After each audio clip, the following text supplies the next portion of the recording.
the poultry industry revitalization, which is popularly called the Nkokɔ Nketenkete program.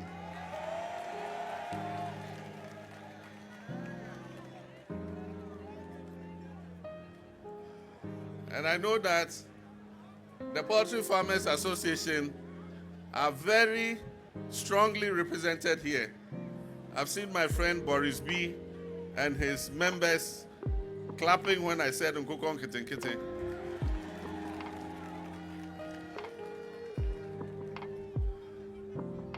Nana Chairman, ladies and gentlemen, Ghana imports almost $400 million worth of chicken every year. This we all must be ashamed of. Our poultry farm to table project, popularly referred to as the Nkokɔ Nketenkete program, which is going to be implemented in collaboration with the Poultry Farmers Association, will support hatcheries, feed mills, veterinary services, and poultry processing centers.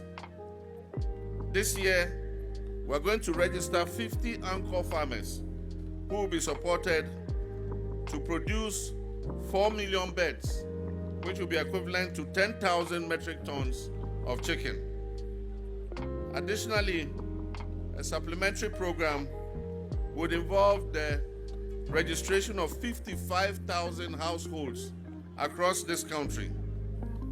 And each of these 55,000 households are going to produce 500 birds every year.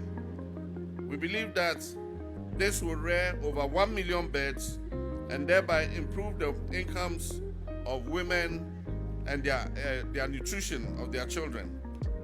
The Feed Ghana program is our flagship initiative. It is a strategic umbrella under which all agricultural projects and interventions will be executed. It is anchored on deliberate actions to increase food production, promote modern farm practices, strengthen infrastructure, and develop agro-industrial zones across the length and breadth of Ghana. We're going to encourage not only households and communities to grow vegetables like tomatoes, pepper, garden eggs, and thereby reducing household food costs and increasing self-reliance, but we're also going to encourage institutions such as senior high schools with available lands to be supported to venture into crop production and livestock farming. And so all our schools that have land available, you are going to use some of that land for agricultural purposes. You grow vegetables to improve the food of the students in their kitchen. You have cows, goats, sheep, so that you can provide meats for our children in school. This will complement the school feeding program and encourage students to... Why did this government choose not to repeal LI 2462, which gives the right for people to be mining forest reserves? Looking at the level of opposition to that, to say that you are only removing the president's power to sort of veto the minister, that's quite, I mean, limited. I hold the personal view that the whole LI should be repealed. That's my personal view. Would you advocate for that in Parliament? Absolutely. But the matter was debated. I didn't hear you. Unfortunately, I wasn't in Parliament on the day. Where were you? I was serving the country at another function. Okay.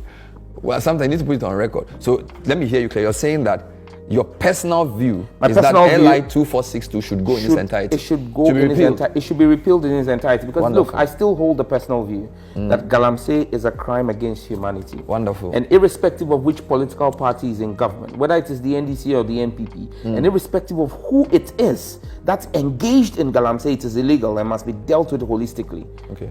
So at what point would you begin to apply the kind of pressure you applied in the last term for this bill? At what point would you consider that it's delaying?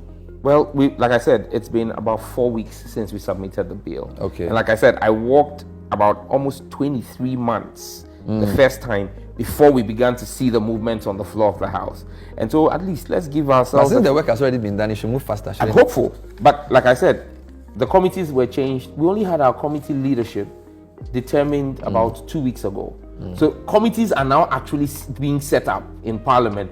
The committees are now coming to terms with what. So let's allow the committees to be formed properly. Let them be seized with the material before them, and then I will begin to apply pressure on the committee. Because, well, when we laid it before Mr. Speaker, there was no chairman of the committee. So who was I going to put pressure on to work on? Because at that time, both the majority and the minority had not determined the membership of the committees. That was done. So the 8 of you who pushed this I think bill? this time we're even more than 8. Okay, because some have left Parliament. Some have left Parliament and new people have come on. I think we're about 12 this time. But you are all from the NDC this time. Oh, no. They're also MPP as well. You see, now interestingly, and that's at times, I don't want to call it politics of convenience, but interestingly, persons who didn't want to have their names on the bill from the MPP side 4 years ago have jumped on it now and put their names. Right now, I think you even have almost the same split of NDC MPP on the bill. So if somebody said you exploited the bill for political advantage, what would be your reaction? That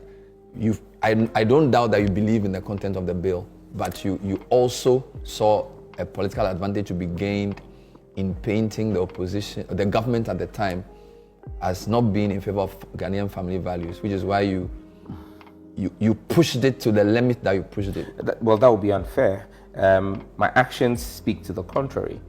If I'm right, I believe the president had said that he believes this bill should be handled by the state. The current president? Yes. But based on my personal convictions. Okay. At my vetting, I indicated that because this was pushed by my personal beliefs and by my chiefs who were present at my vetting, I would reintroduce the bill as a private member's bill. The government will have the liberty to take it over whilst it's before Parliament. Okay. I've stuck to my word. So if it was political expediency, I would have hidden behind the president's comments and said I was waiting for the president to bring in the bill as a government bill.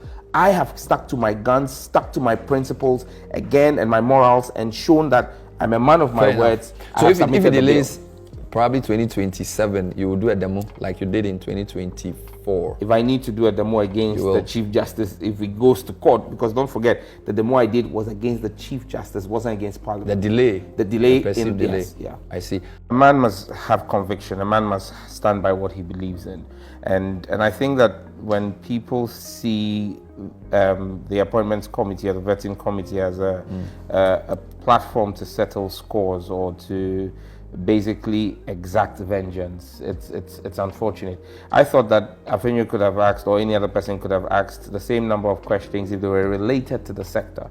I was being vetted not on my opinions of the Chief Justice or the former president. I was being vetted to occupy the position as Minister for Communication, Digital Technology and Innovation. And I honestly thought that a golden opportunity was lost at the vetting to dive deep into the sector and for me to be able to show the country that I was the best fit, what President Mahama saw to appoint me. I thought that the committee lost its focus in that.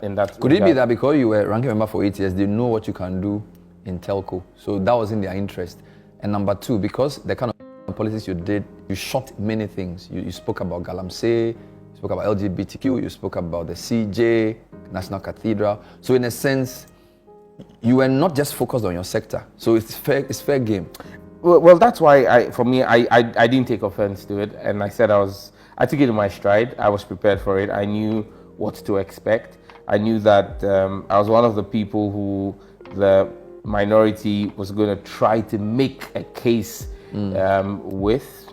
Mentally, I was prepared for it, and I thought that I think it was fair sport. I mean, like you rightly pointed out, I had an opinion about almost everything, and so it was fair to ask me questions about everything. And that's why even there were instances where the chairman thought that I should decline comments, and I said no, I will answer, because I thought that so long as the Ghanaian people asked a question through a member of parliament there, I owe them a response, and I believe that I acquitted myself creditably.